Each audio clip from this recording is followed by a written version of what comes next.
What is the truth about Islam? Today we're going to be talking about and uncovering the secret hidden truths and mysteries about Islam and also how Islam came to be a religion. And we're going to be talking about things that you probably did not know, hidden histories and hidden secrets and mysteries that will be revealed to you today because the truth will be revealed today. We will also be quoting from texts such as the Quran, the Hadith, and we will also be using modern standard Arabic for this video in particular. Now on this channel I've covered every other world religion majorly speaking, but the only one I've yet to cover until now is Islam, and you're going to see the whole truth and nothing but the truth.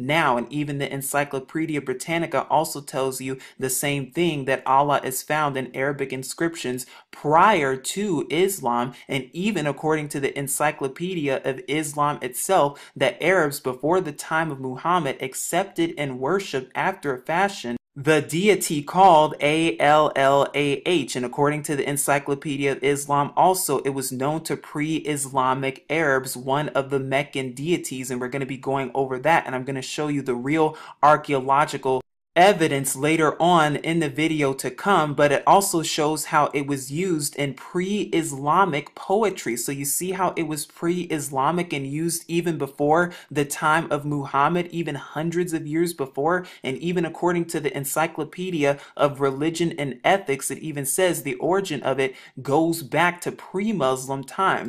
And they even tell you also that it is not a common name whatsoever. And again, this is based on scholarly evidence indeed, because it even shows here that based on scholar Henry Preserve Smith of Harvard University, that says it was already known by name to the Arabs before Islam even was a religion.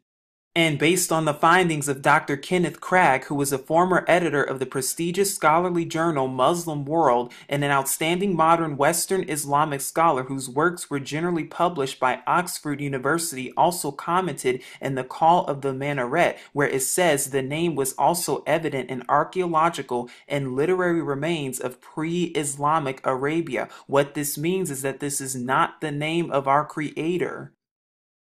Dr. W. Montgomery Watt, who was a professor of Arabic and Islamic Studies at Edinburgh University and visiting professor of Islamic Studies at College de France, Georgetown University, has also done some work on the pre-Islamic concept and has also said the exact same things in Muhammad's Mecca and also the Journal of Scientific Semitic Studies.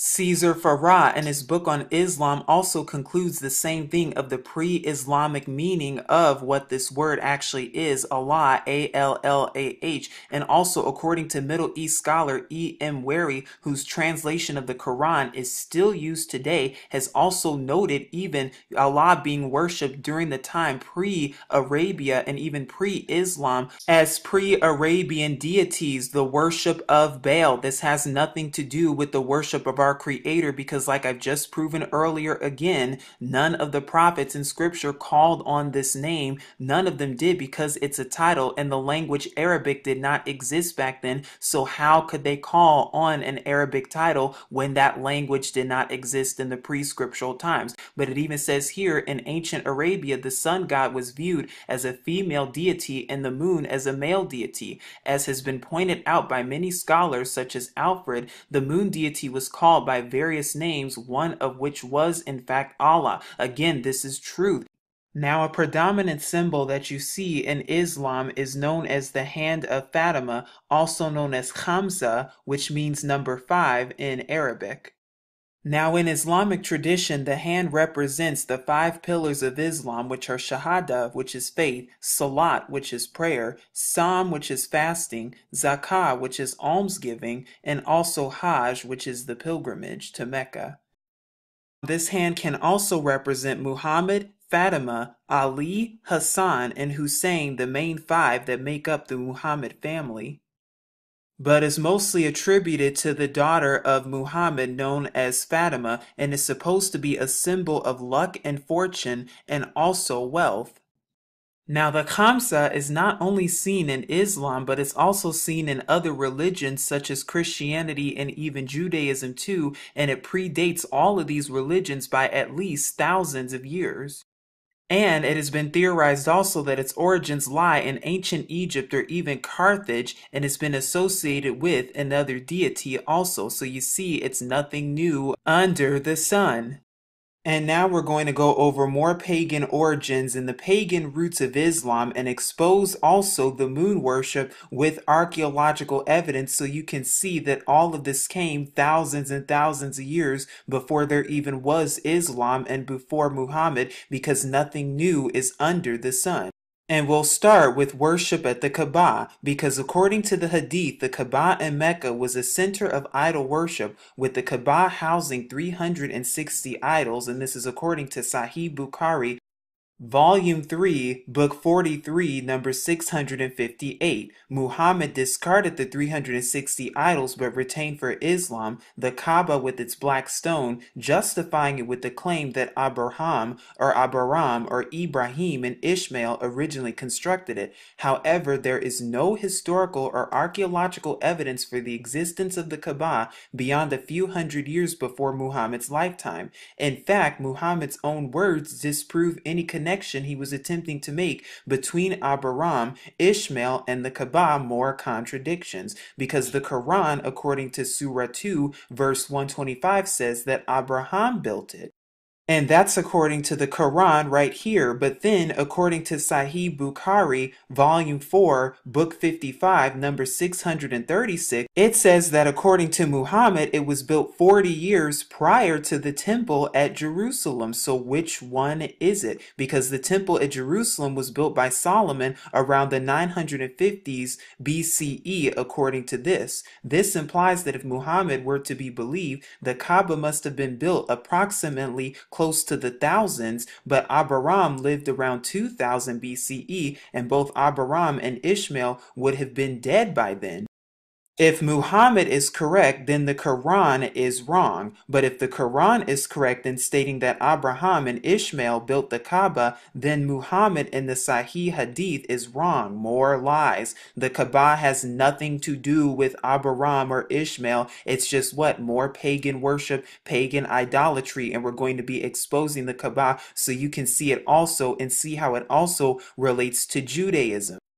It has a holy pagan heritage, and this is according to Egyptian professor and foremost authority on Arabic literature, Dr. Taha Hussein, who said, the case for this episode is very obvious because it is of recent date and came into vogue just before the rise of Islam. Islam exploited it for religious reasons. Thereby, worship at the Kaaba and kissing of the black stone are just the first of many practices adopted from 7th century paganism and repackaged within monotheistic Islam. That's exactly what it is, repackaged paganism, just like Christianity and the cross, no different. You see the similarities? And also worshiping the Kaaba, the black stone, wood and stone, no graven images.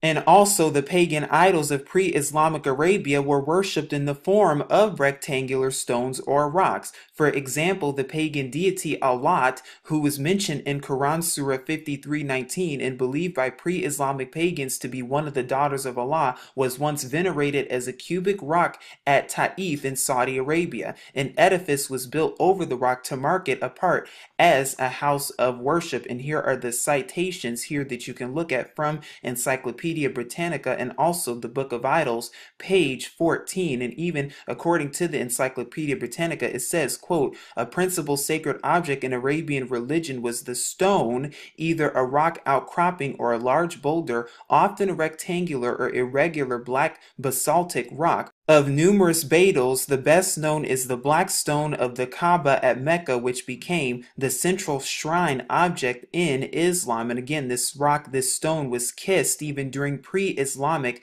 pagan worship. So we know that of all the 360 pagan Arabian idols who were worshipped, we know that Allat was one of them, which is even said to be here the feminine form of Allah. But I'm going to prove to you and show you how this was in fact a moon deity. As you can see right here, with archaeology to prove it, there has been archaeologists who've uncovered temples to moon deities all throughout the Middle East, from the mountains of Turkey all the way to the banks of the Nile. The most widespread religion of the ancient world was the worship of the moon deity, and you see this with pre-Islamic crescent moon and star that's from the same location right here, and you see the pre-Islamic and Islamic crescent and star glyphs. You also see the Anatolian, Islamic, and ancient Persian moon deity right here. This ancient pagan moon worship comes from who? The Sumerians, which is what? Babylon. That's where this comes from, and is blended all the way into who? Where? It's blended into Islam, is still worshipped today because Satan has deceived the entire world. And here's more archaeological evidence. You see the moon right there with the crescent star up here. Even in Babylonian tradition and archaeology, Baal worship is what this is. Here is more archaeological evidence from Sumerian, which is what? Babylon, and represents Baal worship with the crescent moon and the star used thousands and thousands and thousands of years ago before Islam was even thought of.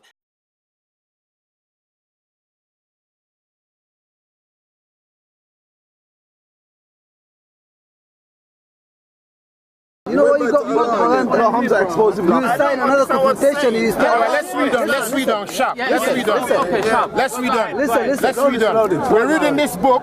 ISBN, not brother. Go ahead. Muslims always ask me, where's the evidence? Where's the scholarly work? There it is, ISBN. That's just one. I got more for you here. Nobody cares. Now, Allah was the supreme, though not sole deity in Arabia before the arrival of Islam. He lived together with other deities, yeah? He lived with them. He lived with other deities, yeah? In the heavens, and was said to have created the earth and bestowed water on it. In pre-Islamic times, animism was prevalent through Arabia.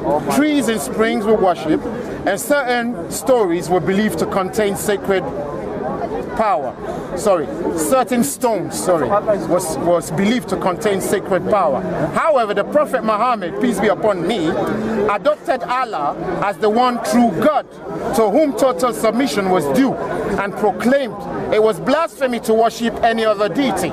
According to the Quran, polytheism is the greatest sin. Allah is said to be supreme and transcendent. He is regarded as the creator of all life, the controller of all nature, bestower of bounty, and the judge of humankind in the last days. Though Allah can be terrifying, He is nonetheless righteous, just and merciful. Because Allah is believed to be completely different from everything He has created, it's forbidden for anyone to attempt to portray Him.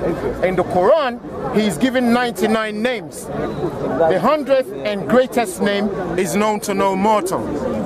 Now, that's flattering, isn't it? I understand what you're saying. Now, I've just read something in favor of Allah, haven't I? Right. What you're saying, in the Kaaba before the Prophet, there was an idol called Allah, and there was his wife, Lat, and children.